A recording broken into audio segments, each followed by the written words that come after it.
Good day and welcome to Diksha. My name is Omkar and on today's episode I'll be discussing violence. Recently in Trinidad and Tobago, there has been a focus on the level of violence and the amount of violence being committed to particular groups of people in Trinidad. For example, we have been hearing talk of violence against women, that there has been an increase on violence against children. And even if we look at the statistics, violence against men has also risen. Now, by violence, I don't mean domestic violence. What I mean is the act of violence against another person or persons in society. So we see in Trinidad and Tobago that violence or violent crimes as well has been surging. So in today's episode, I was thinking of looking at what may be at the root or what may be at the underlying factors for violence. And from arriving at those points, we can look from there to see what may be possible solutions into violence. Now, first I want to define violence in terms of the process itself. What is the process of violence in the individual? So I'm not looking to define violence in terms of the act, but rather what happens before the physical act manifests. So I think we would not look at it situationally, where we look at it as being domestic violence or violence that happens on the street. So in the individual, we have the processes which will happen before they act or before they begin putting a series of actions into motion.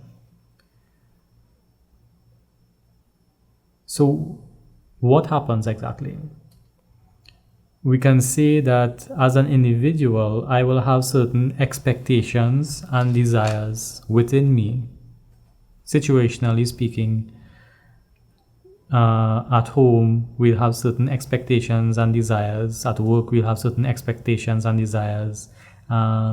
In the community, in social settings, on the roads, we'll have certain expectations and desires. And I think at the root of violence, there is the aspect of self-respect. Now, when we covered education, we covered where the individual, while developing in the early years of life, establishes an image of themselves, and this is called the ego. And the ego is accompanied by two other facets or two other aspects, which are the projected self, which is what we project to society, which is what we want society to see of us, and the understood self, or what we understand as being in ourself. Now, from these, we develop a sense of self-respect. From the understanding we have of ourselves, we have a certain level of respect for ourselves. And in that respect for ourselves, we cannot project what we want society to respect in us as individuals. And we can base this on a number of factors. We can base this on, as we go along, on our educational background, on our accomplishments, on our family, heritage, background.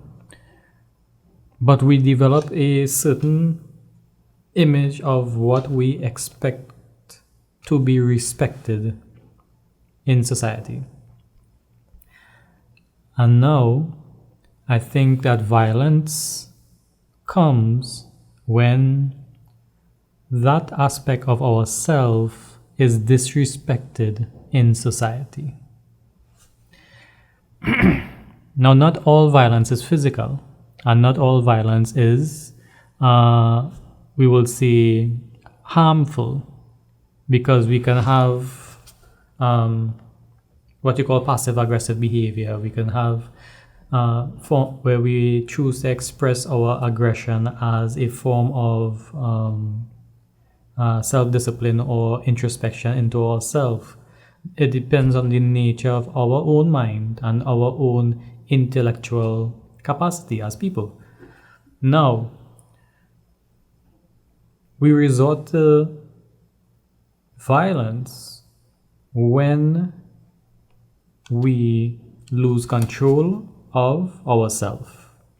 And it may sound like a simple statement, it may sound like a straightforward statement, and that is exactly what it is that we as people resort to violent behavior when we have been disrespected to the point where that seems to be the only option available to us. Now, based on what we have established in ourselves as our own image, that point differs from person to person. So the same situation or the similar circumstances may not offend me based on my level of self-respect or my level of perception of who I am and who I should be respected as, but it may disrespect another person to the point of violence very easily. So, and this may happen across many settings, which is at home I may be disrespected, and then when I go to work I may be disrespected, and then when I go out in social settings or on the roadway I am disrespected. And an individual who feels disrespect on multiple levels is in a state closer to running out of options in terms of their behavior. Now that we've understood the nature of violence in terms of where it originates, we can look now at a probable measure to dissolving that that intent before it manifests. So we all know of, they'll say go for a walk, take some deep breaths, things like these. And these are little tips and tricks that may help. But when a person is really offended to the point where they feel violated as a person, these tactics just would not work. Because we have to understand that the person themselves have been attacked at their core, the core of their being, their very nature of self is under attack here. And this is where the violent act seems to be justified as a retaliation for the level of attack being perpetrated to them. And now to say, if we were to say that, well, the violence is not justified because it's their ego that's been bruised, or it's emotional pain that they're feeling, and there's no need to act it out or bring it into the physical realm, we have to understand that if somebody's very core is being attacked so much that they feel a level of hurt that they want to express to people on the outside, then there may seem to be the justification to cause a level of hurt equal to what they are feeling as a person. I'm not saying that they are right or they are justified in doing what they are doing. I'm just thinking that they're trying to represent physically what they feel emotionally. So to say that a person has acted violently specifically to hurt someone is, let's say, somewhat accurate because they are trying to express to the world that level of hurt that has been done to them. And then if we look at violence committed by people who have been abused, so their image of self itself is a compromised image, then they continuously act violently because they are trying to conceptualize or to bring into the physical realm pain that has been felt over time. So they are trying to cause lasting pain because they themselves feel lasting pain.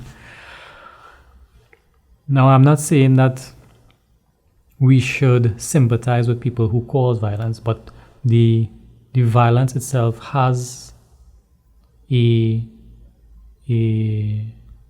recognizable source. And in order to deal with violence, we need to recognize the source of the issue.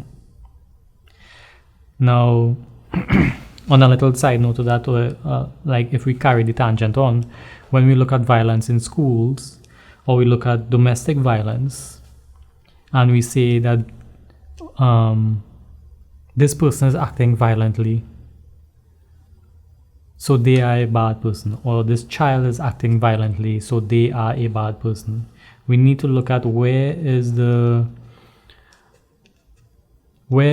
attack to the self of this individual that they feel justified in causing pain to others to match their pain. And I think it's a standpoint. If we take it, we not only curb the acts of violence, but we help those who are themselves being hurt, so that in the future they are not at the point where violence is the last option. So that's my thought on violence and the nature of violence. I hope this point of view may prove to be helpful to some, or may prove to shine some light on the topic of violence. And that brings us to the close of today's episode of Diksha. My name is Omkar, and I'll see you next time.